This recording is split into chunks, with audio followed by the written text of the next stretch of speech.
ఈరోజు దేశవ్యాప్తంగా చూస్తే చాలా సర్వేలు అంటే మూడ్ ఆఫ్ ది నేషన్ పేరిట ప్రజల యొక్క మూడ్ తెలుసుకోవాలని వారి స్పందన ఎలా ఉంది అనేది కాస్త అటు ఇటు సర్వేలు వస్తున్నాయి.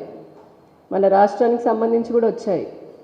సరే, ఆ సర్వే కంపెనీలు చేసేటటువంటి మూడ్ ఆఫ్ ది సర్వేలు అట్లాంటివి పక్కన పెడితే నిజంగా దేశంలో రాష్ట్రంలో ప్రజలకు ఉన్నటువంటి మూడు ఏంటనేది మనం ఆలోచిస్తే ఈ దేశంలో 2014 నుంచి మోదీ గారికి ఉన్నటువంటి గ్రాఫు 2019కి వచ్చేటప్పటికి డబల్ అయింది.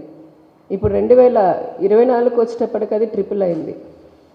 ముందుగా అసలు ఈ దేశ ప్రజలు ఏం కోరుకుంటున్నారు అని ఆలోచిస్తే ఎందుకు భారతీయ జనతా పార్టీ నరేంద్ర మోదీ గారిని బలమైనటువంటి నాయకుడిలా గుర్తించారు అని అంటే కేవలము ఒక అయోధ్యలో రామ మందిరం కట్టినందుకో లేదంటే ఉజ్జయిని కాశీలో కారిడార్లు కట్టినందుకు మాత్రమేనా? అంటే హిందూ ధర్మాన్ని సంప్రదాయాన్ని మన యొక్క ఖ్యాతిని ప్రపంచవ్యాప్తం చేస్తున్నందుకు మాత్రమే ఆయన బలమైన నాయకుడిలాగా నిలబడగలిగారా? అంటే ఖచ్చితంగా అది మాత్రమే కాదు. ఈ రోజున 10వ స్థానంలో ఉన్నటువంటి భారతదేశాన్ని ఆర్థికంగా 5వ ఆర్థిక శక్తిలాగా తీసుకొని వెళ్ళి అగ్రరాజ్యాలైనటువంటి అమెరికా, రష్యా కూడా మా వైపు అంటే మా వైపు ఉండండి, మాతో స్నేహం చేయండి అనే స్థాయికి భారతదేశాన్ని తీసుకొని వెళ్ళారు. సంక్షేమం, అభివృద్ధి అనే రెండు రైలు పట్టాలు లాంటి దాన్ని రెండింటినీ బ్యాలెన్స్ చేయడమే కాకుండా ఒక పక్క సంక్షేమం పేరుతో ఈ రోజున 10 కోట్ల మంది పేదలకి ఇంటిని ఇచ్చాము. అలాగే 80 కోట్ల మందికి ఉచితంగా రేషన్ ఇస్తున్నాము. ఆయుష్మాన్ భారత్తో ప్రతి వ్యక్తికి కూడా 5 లక్షల ఆరోగ్య బీమాను అందిస్తూ ఉన్నాము.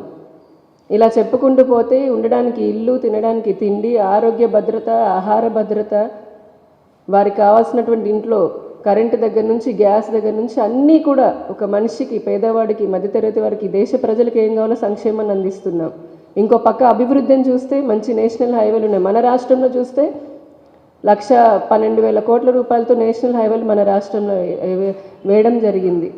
ఇప్పుడు రైల్వే ప్రాజెక్ట్స్ చూస్తే 62,000 కోట్లకి పైగా రైల్వే లైన్ పనులు పురోగతిలో ఉన్నాయి. దాదాపు పూర్తిగా వస్తున్నాయి ఇంకో సంవత్సరంలో.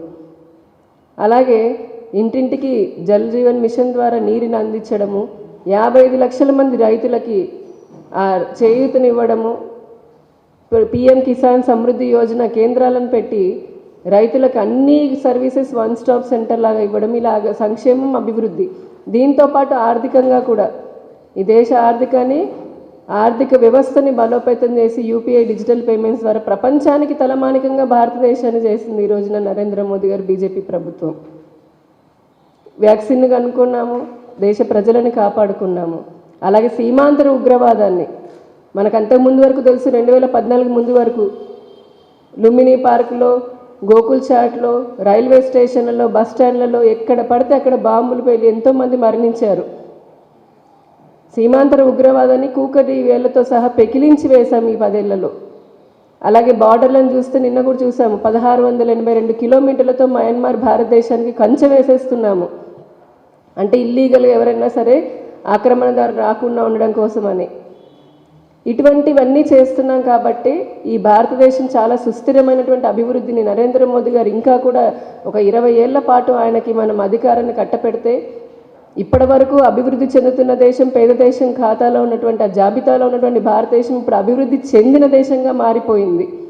ఎయిర్పోర్ట్లు, పోర్టులు, ఇలా ఏ రంగంలో చూసుకుని అభివృద్ధిని సాధిస్తున్నాం. అది ఈ రోజున అందుకే కుల, కుటుంబ రాజకీయాలు, అవినీతి చేసేటటువంటి పార్టీల వైపు కన్నెత్తి కూడా చూడట్లేదు. అసలు వాటిని కాలగర్భంలో ప్రజలు కలిపేశారు దేశవ్యాప్తంగా. 2024లో అదే జరగబోతుంది. మరి మన రాష్ట్రంలో మూడ్ ఆఫ్ ది పీపుల్ ఏంటి? ఏం జరుగుతోంది? గొప్పగా ముఖ్యమంత్రి గారు చెప్తున్నారు, వైకాపా పార్టీ నాయకులు చెప్తున్నారు 99% హామీలు ఇచ్చేసామని. మేము నెరవేర్చేసాం 99% అని ఒక ఫిగర్ చెప్తున్నారు. నేను ఖచ్చితంగా ఒప్పుకుంటున్నా, నిజంగానే 99% మీరు సాధించారు. దేంట్లో అంటే మీరు చెప్పినటువంటి సంక్షేమ పథకాల్లో కాదు, మీకు అసలు సంక్షేమం, అభివృద్ధి అనేవి రెండు ఉంటాయని కూడా కనీస స్పృహ లేదు వైకాపా పార్టీకి. అందుకనే ఆదాయాన్ని ఇచ్చేటటువంటి అభివృద్ధిని వదిలేసి కేవలం ఓటు బ్యాంకు కోసం అన్నట్టుగా సంక్షేమ పథకాలను పెట్టారు, నవరత్నాలని. పోనీ ఆ నవరత్నాల్లో ఒక్క రత్నాన్నైనా సరే హామీని పూర్తిగా నెరవేర్చారంటే అది కూడా నెరవేర్చలేదు. వారికి అత్యధికమైనటువంటి ఆదాయాన్ని ఇచ్చే ఒక మణిరత్నం మద్యపాన నిషేధం అన్నారు. అంచెలంచెలుగా మద్యపాన నిషేధంగా జరిగింది. అంచెలంచెలుగా వారి ఆదాయం పెరిగింది. అంచెలంచెలుగా ప్రతి గ్రామంలో, ప్రతి వాడల్లో, ప్రతి రోడ్డు పైన మద్యం ఏరులై పారుతుంది. ఈ విషయంలో ఖచ్చితంగా 99% మీరు సాధించారు సక్సెస్. ఏది మీ జేబులు నింపుకోవడానికి, మహిళల పుస్తలు తెంపడానికి, వారి ప్రాణాలు తీయడానికి, భర్తల ప్రాణాలు తీయడానికి. ఇంకో 99% కూడా చూద్దాం. రాష్ట్రంలో ఉన్నటువంటి ప్రభుత్వ భూములు ఏవైతే ఉన్నాయో, కొన్ని ప్రైవేటు భూములు కూడా పాపం 99% భూ కబ్జా చేయడంలో సక్సెస్ సాధించారు. ఇది కూడా ఒప్పుకుంటున్నాం. 99% సక్సెస్ని మీరు ఈ రాష్ట్రంలోని ఇసుకని కొల్లగొట్టడానికి సాధించారు. ఎక్కడ చూసినా లక్షల కొద్దీ లారీలు, లక్షల టన్నుల కొద్దీ ఇసుకని ఇష్టారాజ్యంగా తవ్వేసుకున్నారు, పంపించుకున్నారు, అమ్ముకున్నారు, అక్రమంగా అర్జన చేస్తారు, డబ్బులు సంపాదించుకున్నారు, లక్షల కోట్ల రూపాయలు. ఇందులో కూడా సక్సెస్ అయ్యారు. 99% మైనింగ్ విషయంలో రాష్ట్రంలో ఏ కొండ కనపడినా పాపం అయిపోయింది. అసలు కొండలు గుట్టలను కాకుండా మొత్తం ఊడ్చుకుపోయే, ఇంకా భవిష్యత్తులో కొండలు అని అంటే పిల్లలకి మనం చూడడానికైనా పుస్తకాల్లో లేదంటే గూగుల్లో ఇమేజెస్ వెతుక్కోవాలి. ఒకప్పుడు ఆంధ్రప్రదేశ్లో కొండలు ఉండేవి అని. అలాంటి వ్యవస్థది దాంట్లో కూడా మీరు 99% సక్సెస్ సాధించారు. ఇంకో 99% విపరీతమైన పన్నుల మూత విధించడమే కాకుండా పెట్రోల్, డీజిల్ లాంటి పైన వ్యాట్ని బాగా పెంచి పక్క రాష్ట్రాలతో పోల్చుకుంటే ప్రజల రక్తాన్ని పెనడంలో 99% మీరు సక్సెస్ సాధించారు. 99% సక్సెస్ ఇంకా సాధించారు. దేంట్లో అక్రమ కేసులు పెట్టి సామాన్య ప్రజలపైన కూడా దాడులు చేస్తూ అన్ని వర్గాల ప్రజలని, వారికి ఆదాయ వనరుల్ని కూడా తీసేసి చెత్త పన్నని, ఈ పన్నని, ఆ పన్నని, కరెంటు ఛార్జీలు పెంచుకుంటూ ఇలాగా ప్రజల రక్తాన్ని జలగల్లాగా పట్టి పీడించడంలో 99% సక్సెస్ అయ్యారు. ఇంకా అట్లా చెప్పుకుంటూ పోతే మీ 99% సక్సెస్ని 99 రోజులు కాదు 999 రోజులు చెప్పొచ్చేమో. ఈ రాష్ట్రంలో మీరు సాధించినటువంటి ఘన విజయాలని, ఆ 99% సక్సెస్ని మళ్ళీ ఇంకా కూడా మరి ఏ మొహం పెట్టుకొని సిద్ధమా అని వెళ్తున్నారు అనిపిస్తుంది. నిజంగానే సిద్ధమేమో మీరు. ఏది ఆ మిగిలిపోయిన 1% వనరుల్ని కూడా కొల్లగొట్టడానికి సిద్ధంగా ఉన్నారు మీరు. ఆ మిగిలిపోయిన 1% ఏదైతే ప్రజలకు ఉన్నటువంటి ఆ సంతోషాన్నో వారి బతుకును కూడా తీసివేయడానికి మళ్ళీ సిద్ధంగా ఉన్నట్టున్నారు. అమ్మ ఒడి అని చెప్పని అన్నారు, దానికి కోతలు పెట్టారు. మద్యపాన నిషేధంతో ఆ మహిళలు ఎవ్వరూ మర్చిపోరు ఈ రోజున జరుగుతున్నటువంటిది. మీ ఇంటి పక్కలే, ముఖ్యమంత్రి ఇంటి పక్కన దగ్గర నుంచి వైకాపా కార్యకర్తలు, నాయకులు ఎంతోమంది వారు స్వయంగా కూడా అత్యాచారాలు చేస్తున్నారు, అఘాయిత్యాలు చేస్తున్నారు, మహిళల పైన దాడులు చేస్తున్నారు. కానీ ముఖ్యమంత్రి గారు కిమ్మనరు. ఎందుకంటే వారి పార్టీ నాయకులు, కార్యకర్తలు కాబట్టి. గంజాయి పెరిగిపోతుంది, డ్రగ్ కల్చర్ పెరుగుతుంది, మళ్ళీ కోట్ల కొలది ప్రచారం చేస్తారు. కానీ దేనికి మటుకు చర్యలు అనేది ఉండదు. పోలీసుల వ్యవహారం చూస్తుంటే చాలా చోట్ల పోలీసులే నిజంగా వైకాపా కార్యకర్తల కంటే కూడా బలంగా ఇంకా మరి బాస్ యొక్క అభిమానాన్ని చూరగొనాలనో ఏమో తెలియదు కానీ అత్యుత్సాహపడుతున్నారు. ఇందుకు కూడా ఇంతకంటే ఇంకా ఏం చేయడానికి మీరు సిద్ధం? మీ నవరత్నాలు అన్న దాంట్లో 99% అన్న దాంట్లో ఒక మద్యపాన నిషేధాన్ని తీసుకుంటేనే మీరు గుండు సున్నా చేసింది ఏం చేశారు మీరు? నాడు నేడు అని అన్నారు. ఒక పక్క కేంద్ర ప్రభుత్వము సమగ్ర శిక్ష అభియాన్ ద్వారా మొన్నే చెప్పాము, ఇప్పటికి 4 సంవత్సరాలు 5 సంవత్సరాలు 8,000 కోట్లు, అది కాకుండా స్పెషల్ అసిస్టెన్స్ కింద 7,500 కోట్లు ఇస్తే దాదాపుగా 16,500-17,000 కోట్ల రూపాయలతో ఇంగ్లీష్ చదువులు చెప్తున్నాము, ట్యాబులు ఇస్తున్నామని అంకబెట్టుకొని దాంట్లో కూడా అవినీతి చేసి మళ్ళీ 9 కోట్ల రూపాయలతో ప్రచారం చేసుకున్నారు. కానీ ఒక పక్క పెచ్చులు ఊడిపోయినటువంటి స్కూల్ బిల్డింగ్లను చూడండి, తాగడానికి నీరు లేకుండా బోరు నీళ్ళు తాగే అవస్థ పడుతున్నటువంటి పిల్లల్ని చూడండి, మరుగుదొడ్లు లేక ఆడపిల్లలు పక్కనున్నటువంటి బార్ దగ్గర ఉన్న బాత్రూమ్లు ఉపయోగించుకున్నటువంటి సంఘటనలు చూడండి. ఇదేనా మీరు చేసినటువంటి అభివృద్ధి, లేదా మీరు నిలబెట్టుకున్నటువంటి హామీలు? అత్త సొమ్ము అల్లుడు దానంలాగా ఈ రోజున కేంద్ర ప్రభుత్వం ఇచ్చే ప్రతి పథకం యొక్క నిధులని స్టిక్కర్లు వేసుకొని మేమే అన్నారు. మొన్న వికసిత భారత్ సంకల్ప యాత్ర ద్వారా ముసుగు మొత్తం తొలగిపోయింది. ఈ వైకాపా జగన్మోహన్ రెడ్డి గారి పాలన చూస్తుంటే కనుక పులి ఒక బాటసారి కథ గుర్తొస్తుంది. ఆ బాటసారి మనందరికీ తెలిసే ఉంటుంది. బాటసారి వెళ్తూ ఉంటే అతనికి ఆశ చూపి మడుగని చెప్పని చూపించి పూర్తిగా అతని రక్తాన్ని కాజేసింది. ఆ పులి అలా తయారైంది.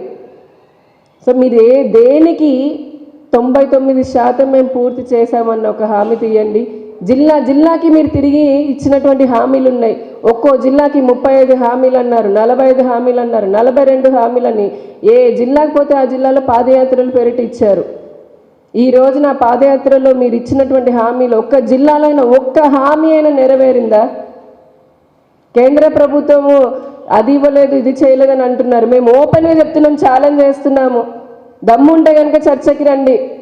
ఈ రోజున ప్రతి జిల్లాలో కేంద్ర ప్రభుత్వం జిల్లా వారీగా ఎన్ని వందల వేల కోట్లు ఇచ్చిందో చెప్తాము.